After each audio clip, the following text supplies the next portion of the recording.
Welcome to a story history tried to bury, but tonight we uncover the truth. Before we begin, tell us in the comments, where in the world are you watching from? Now grab your coffee and let's dive in. The gates of the palace loomed like sentinels of doom. Carved from dark heavy wood and bound with iron, they creaked as they swung open, revealing a world that dazzled the eye but hid 1,000 silent screams. Glittering courtyards stretched under the sun, fountains danced with crystal clarity, and marble pillars reflected the grandeur of imperial power. But behind this splendor lay a secret as dark as the shadows in the palace corridors. For centuries, empires had been built on conquest, strategy, and wealth, but none so quietly cruel as the empire within its own walls. Here women were brought not as guests, not as citizens, but as possessions. Slaves born from families too poor, too powerless, or too unfortunate to resist the emperor's demands. The first step across the palace threshold was a step into an existence defined entirely by others. Imagine the girls, barely in their teens, trembling in fine silks that could not shield them from fear. Their parents, if they were alive, would never see them again. Some had been sold, some had been captured, and some had been plucked from obscurity simply because their beauty sparked desire in the eyes of those in power. Their innocence, once bright as sunlight, was now a commodity. Their value was measured in obedience, silence, and the ability to survive in a labyrinth of whispered threats. But the palace was no ordinary prison. Its walls were alive with intrigue, with secrets that festered behind the smile of a concubine, the curt nod of a court official, or the calculated glance of a queen. Every servant, every attendant, and every courtesan was both witness and participant in a game where loyalty could be fatal, and betrayal even more so. And yet, the girls entered with hope. Naive, fragile, and trembling, they believed they might catch the eye of someone who would protect them, or at the very least, spare them from the cruelty that awaited. But the palace had a way of crushing such dreams. In the dim corridors where light dared not linger, they learned the first lesson of survival. Appearances mattered more than humanity. A wrong glance, a whispered joke, or even a fleeting expression of fear could mark them for punishment. Punishments in the palace were not always public. Some were quiet, carried out in private chambers where cries went unheard beyond the cold stone walls. Others were deliberate spectacles, designed to terrify everyone who witnessed them. And all the while the emperor, or those acting in his name, watched with a calculating eye. For power was not just held by the ruler, it was embedded in every ritual, every custom, every rule that kept the palace in perfect, terrifying order. Yet, even as fear permeated every corner, the girls formed fragile alliances. Bonds were forged in whispers, in fleeting touches of comfort, in small gestures of solidarity. A shared meal, a hidden note, a moment of laughter. These were acts of rebellion in a world where independence was outlawed. But trust was a dangerous luxury. The walls themselves seemed to listen. Servants turned spies. Friends could become executioners, and the slightest misstep could be fatal.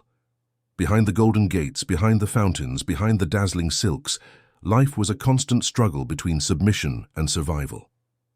The young girls who arrived as innocents were soon molded by the palace into shadows of themselves, silent, watchful, and always calculating. Their world was one where every smile could conceal malice, and every gesture could be a trap. Yet their resilience was remarkable. Even in chains, some dared to dream of freedom, of love, or of vengeance, and so the palace stood, a monument not only to wealth and grandeur, but also to human cruelty, ambition, and despair.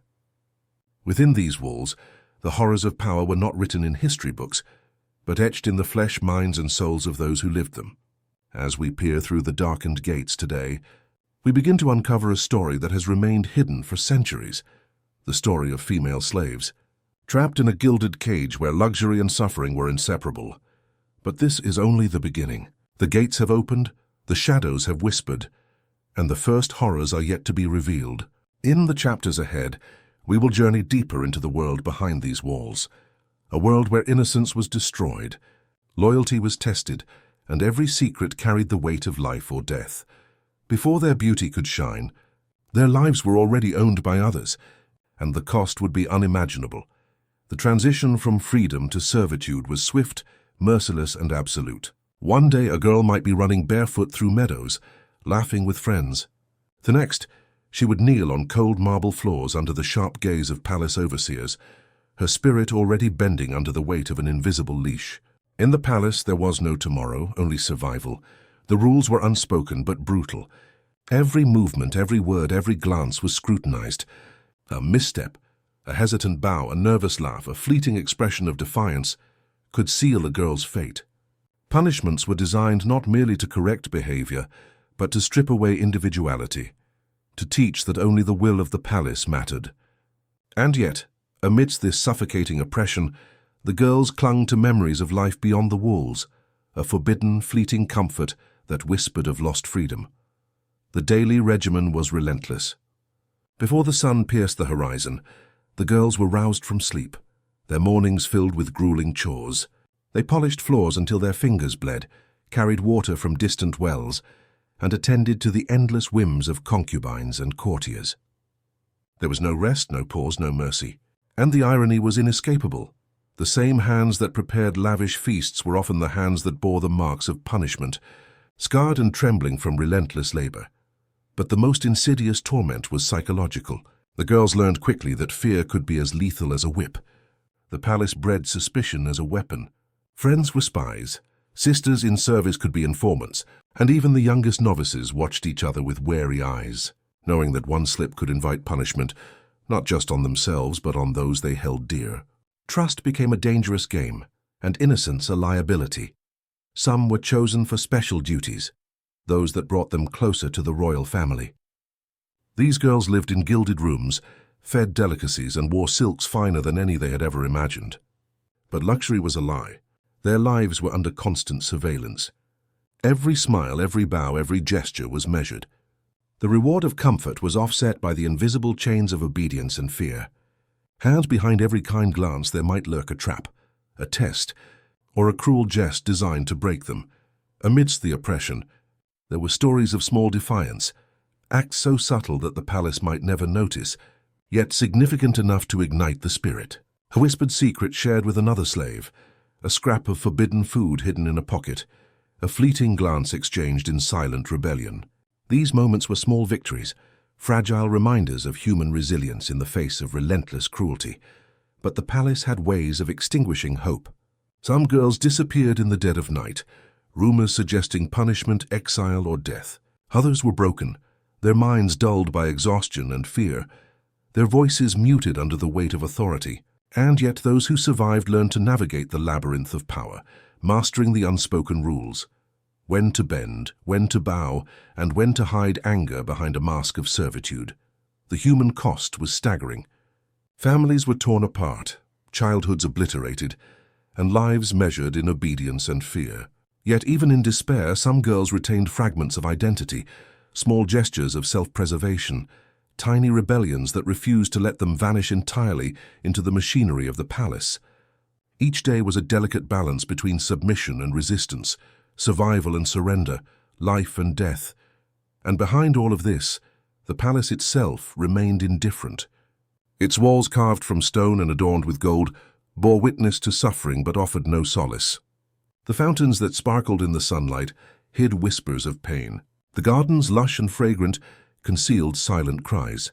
And the corridors, filled with laughter and music, also carried the echo of footsteps, dragging the weary and the condemned. By the time a girl had learned these lessons, innocence had been stripped away. She became a shadow of herself, keenly aware of danger, skilled in obedience, yet quietly nurturing sparks of hope. Some dreamed of revenge, some of freedom, and some quietly of love that could transcend the palace walls. Though most would never see it realized, the palace was a world that could consume a girl entirely, or forge her into a subtle instrument of survival, bending her will to the invisible hand of power. Every slave, every attendant, every servant carried within her the duality of victim and survivor, terror and cunning. And it was in this dark transformation, from innocent girl to a slave in chains, that the true horror of palace life revealed itself. The story of these young women was far from over. As we descend deeper into the palace's shadowed halls, the crueler secrets await. Secrets of lust, betrayal, and the manipulation of human lives as if they were pieces on a chessboard.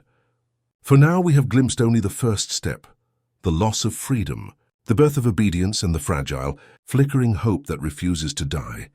In a world ruled by desire and power, loyalty could cost more than life itself. The palace walls, glimmering with gold and painted murals, were alive with whispers, whispers of ambition, jealousy, and forbidden desire. For the young female slaves, beauty was both a blessing and a curse. It could secure small privileges, a fleeting smile from a prince or the attention of a powerful official. But it could just as easily become a weapon, attracting envy, manipulation, and in the cruelest cases, lethal punishment. Here, survival was inseparable from cunning. The palace was not merely a home for the powerful. It was a stage where human lives were manipulated, traded, and destroyed. Every glance held meaning, every word could be twisted into betrayal, and every friendship was a potential trap. The girls learned early that appearances mattered more than integrity. To survive was to act, to deceive, to anticipate. Some female slaves were drawn into the shadowed world of concubines, women who occupied a strange liminal space, neither free nor truly enslaved, wielding influence by virtue of proximity to the throne. Their power was seductive but perilous. Rivalries were deadly. Sisters in service could turn informant. Whispers could summon the emperor's wrath. A single misstep in etiquette, a subtle display of ambition, or even an accidental glance could ignite jealousy powerful enough to destroy a life. Love, when it appeared, was never pure. Romance within these walls was always entangled with manipulation, political advantage, and survival. A girl might find a kindred soul in another slave, or even a sympathetic court official, but every connection was a gamble. Secret meetings in hidden corridors, exchanged letters written in trembling hands, or fleeting touches in the dim of night could spark hope, and also disaster.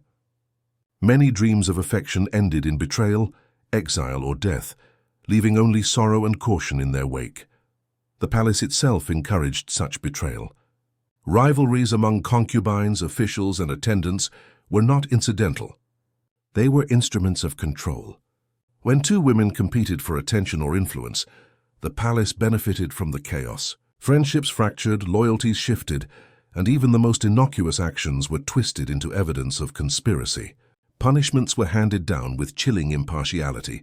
Some girls vanished, some were beaten into silence, and some were paraded as cautionary tales, their suffering engraved in memory for the next generation.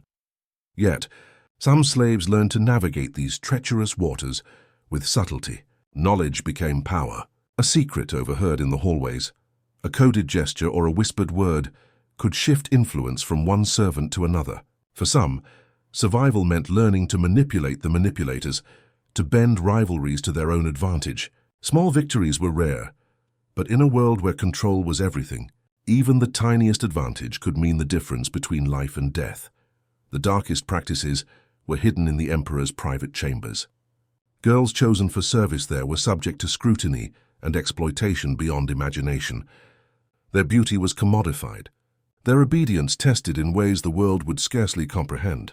Punishments for defiance were private, methodical, and terrifying. Fear, humiliation, and pain became part of daily life, leaving invisible scars that would last a lifetime.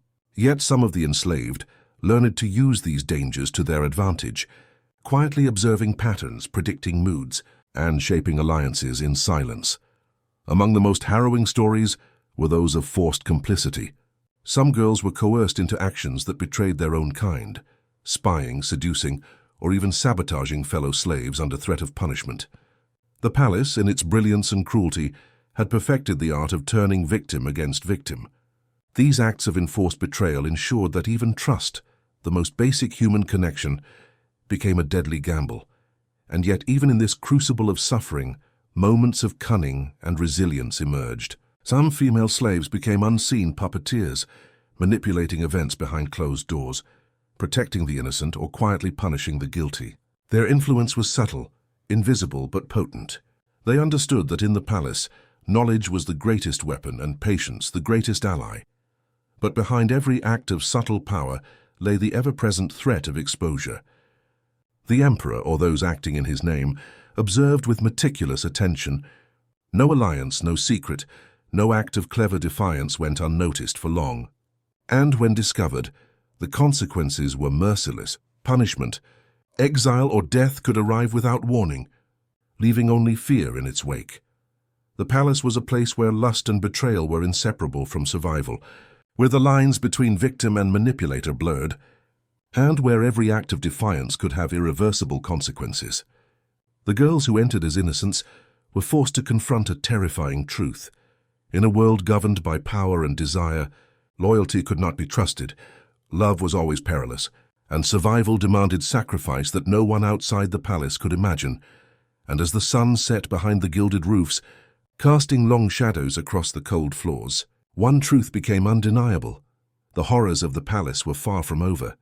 Even as these young women learned the games of lust and betrayal, darker secrets waited in the wings, secrets that would test their courage, their morality, and their very will to live, and some never survived the punishment, and some would do anything to escape the endless torment.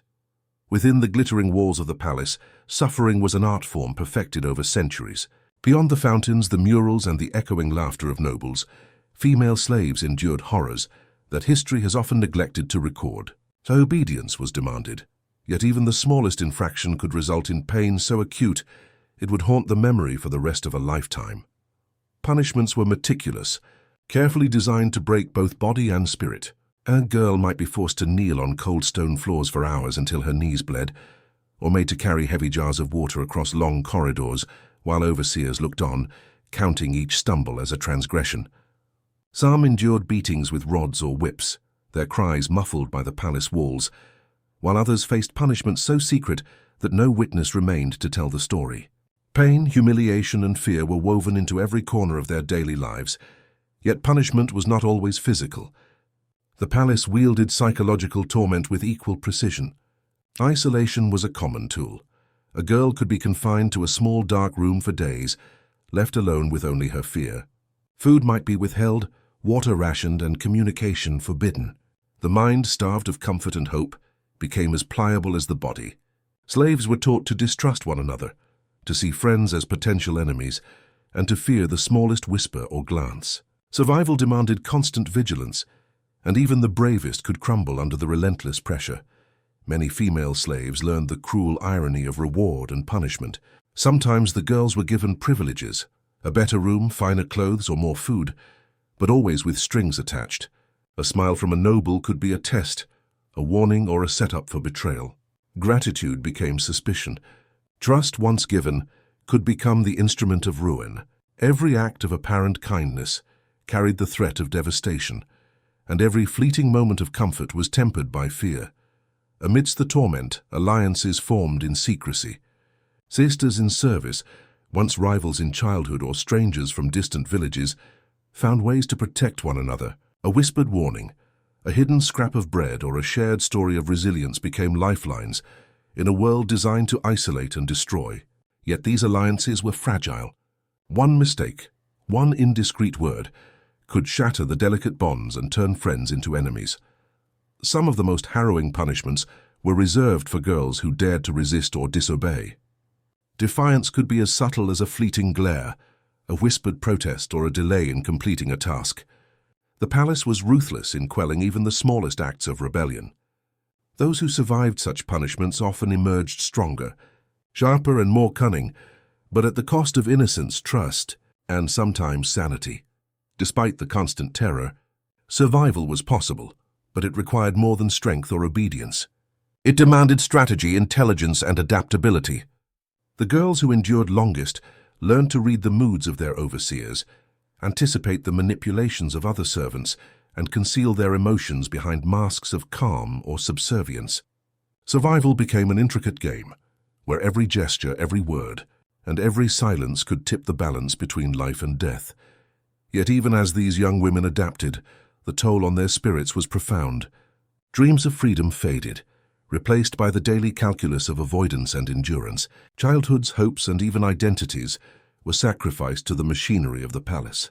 And still in the darkest corners, a spark of defiance remained, a quiet refusal to be wholly consumed, a flicker of humanity that could neither be seen nor crushed. The palace itself seemed to feed on this duality, terror and resilience. Its grandeur was a mask for horror, its beauty a trap for innocence. The laughter that echoed through the corridors was often the laughter of those complicit in cruelty. The music, a backdrop for suffering. The luxury, a tool of control. Here every pleasure carried the shadow of pain, and every shadow concealed the potential for further torment. By the end of each day, the girls were exhausted, their bodies and minds tested beyond endurance. Yet they persisted, clinging to whatever fragments of hope, cunning, or alliance they could muster. Survival was not mere existence. It was an act of rebellion against the relentless machinery of power that sought to strip them of all agency. And as night fell over the palace, bringing only temporary respite from the harshness of daylight, the girls lay awake in their cold quarters, haunted by the memory of punishments past and the fear of those yet to come. They were prisoners yet fighters, victims yet strategists. In this crucible of torment, the next chapter of their story, one of secret influence, hidden power, and impossible courage, was silently being written. Yet, even in chains, some women found ways to turn fear into influence. Amid the relentless cruelty of the palace, a strange phenomenon emerged. Some of the female slaves, those who endured the harshest trials, who learned the rules of survival more keenly than others, discovered a hidden power. Not the overt power of the emperor, the concubines, or the ministers, but a subtler, more dangerous influence, the power of knowledge, observation, and manipulation. It began quietly.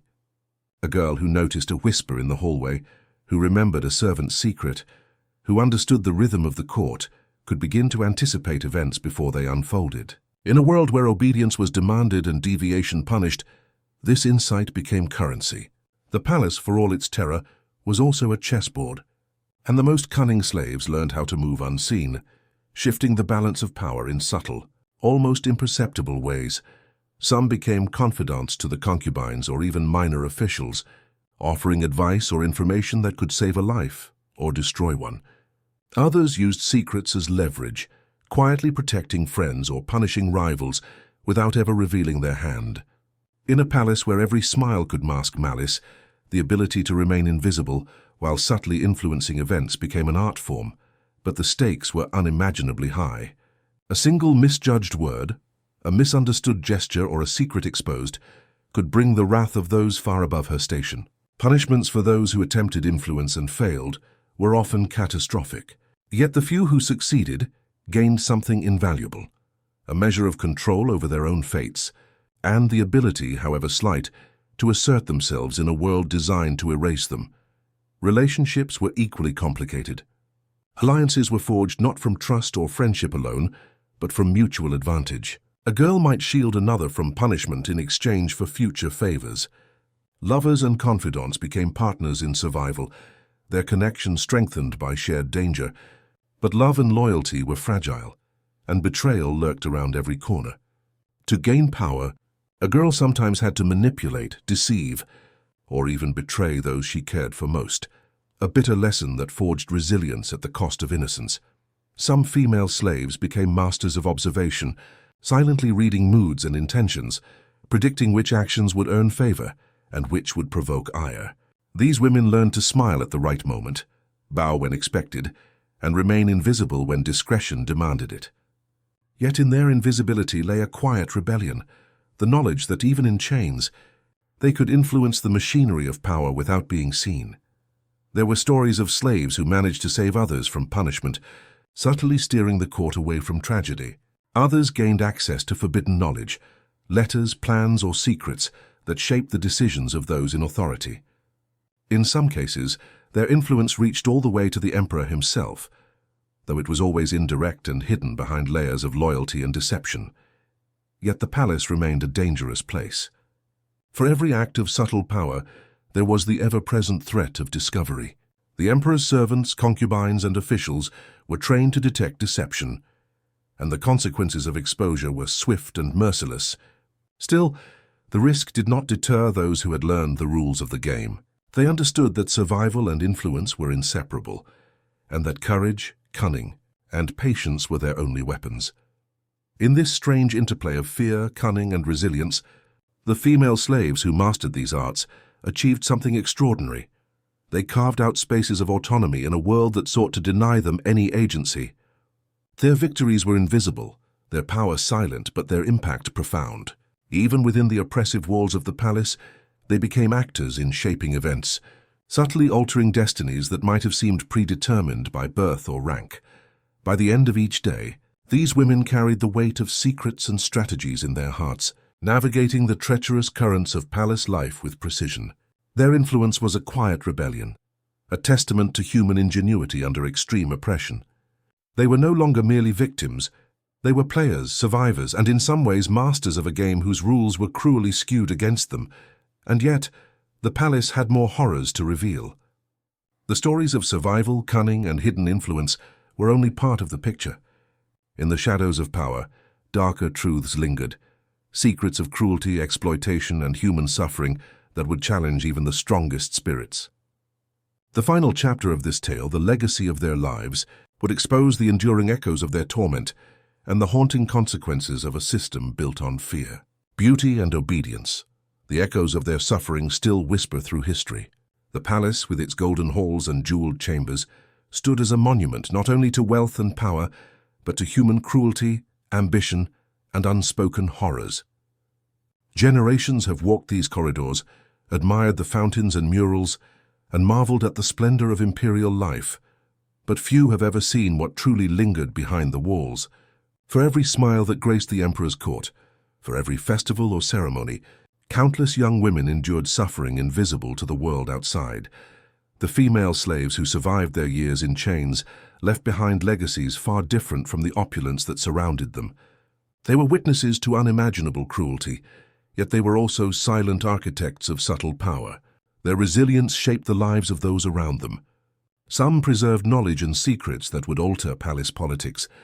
Others nurtured small rebellions, hidden acts of defiance that reminded the world, even in its darkest corners, that humanity could endure. Yet the cost was staggering. Childhoods and innocence were stolen. Lives were defined by fear, obedience, and calculated survival. Many women vanished without record, their names erased, their stories lost to time. Those who remained bore scars, physical, emotional, and psychological, that would never fully heal. They were survivors, but survival came at a price few could comprehend, and the palace continued indifferent to suffering. Its systems of power, oppression, and manipulation endured because they were effective. The lives of these women, once objects of control, had ripple effects that influenced the culture, governance, and even the moral fabric of the court. A whisper of knowledge here, a small act of defiance there, and the course of history shifted, subtly but irrevocably. Their stories are a testament to the duality of human existence. In chains they discovered cunning, in suffering they cultivated resilience, in silence they wielded influence. The palace sought to erase them, to reduce them to objects, but their actions, hidden, subtle, and courageous, became a quiet rebellion against the machinery of oppression. They endured not only for themselves but for those who would follow, leaving lessons encoded in courage, observation, and tenacity. Yet history has rarely acknowledged them. Records often focus on emperors, queens, and grand events, while the human cost, the stories of those who lived in shadows, remains untold. But even today their legacy lingers. Every palace intrigue, every hidden alliance, and every story of survival resonates with echoes of those young women who once navigated terror with ingenuity and courage. Their lives remind us that history is not only made by those in power, but also by those forced to endure it in silence. The lessons are stark, even centuries later. Human cruelty can hide behind beauty, wealth, and authority. Survival demands ingenuity, resilience, and courage. And sometimes, the most profound power exists not in titles, crowns, or armies, but in the ability to endure, to adapt, and to influence events invisibly. The female slaves of ancient palaces exemplified this power, shaping outcomes without ever stepping into the light of recognition. And yet, as we reflect on their stories, one question lingers. How could such cruelty coexist with beauty, ceremony, and culture? How could young girls be forced to navigate a world that demanded perfection, while threatening them with annihilation for the smallest misstep? These questions are uncomfortable, unsettling, and necessary, for they remind us that history is often darker than it appears. Their suffering, ingenuity, and courage are not mere historical footnotes. They are a mirror, a reflection of human endurance, of the lengths to which people will go to survive, and of the cost exacted by systems built on power and fear. And while the palace walls have long stood silent, the echoes of these women's lives continue to whisper truths that we cannot ignore. In the end, the story of the female slaves of ancient palaces is one of both horror and awe, a reminder that even in the most oppressive systems, humanity finds ways to endure, adapt, and resist. Their legacy is not in grandeur or recognition, but in the quiet, powerful truth that survival, courage, and intelligence can flourish even in the darkest shadows. Thanks for spending this time with us.